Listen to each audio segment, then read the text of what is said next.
మహారాష్ట్రలోని ఒక ఊరిలో ఈశ్వర్ అని ఒక షాపు యజమాని ఉండేవాడు. అతనిది ఒక చిన్న షాపు.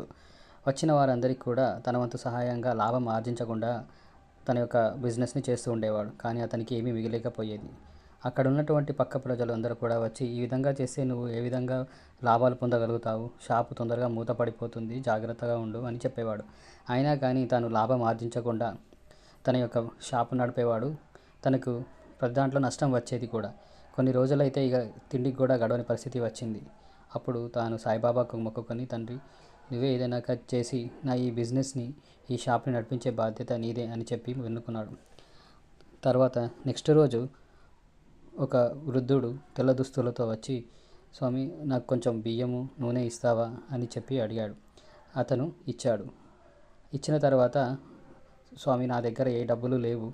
నేను మళ్ళీ తిరిగి ఇస్తాను" అని చెప్పాడు. "పర్వాలేదండి, తీసుకోండి. మీకు ఉంటే ఇవ్వండి, లేకపోయినా పర్వాలేదు" అని చెప్పి అతన్ని పంపించాడు.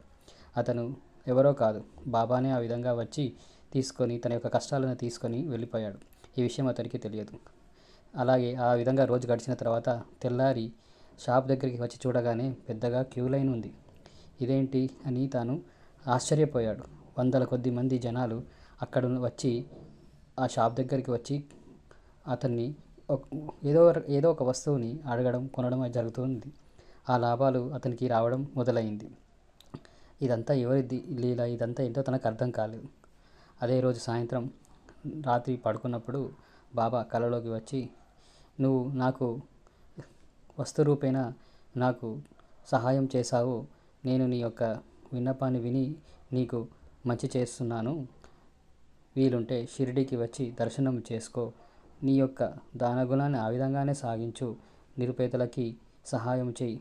భోజన వసతి కల్పించు" అని చెప్పి ఆ కలలో తనకు కనిపించి వెళ్ళిపోయాడు. ఇదంతా సాయి లీల అని అనుకుని కన్నీళ్ళు మున్నీరు చెంది ఎంతో సంతోషంగా ఆ విధంగా తన యొక్క వ్యాపారాన్ని ఆ విధంగానే కొనసాగించి లాభాల బాటలో నడిచాడు.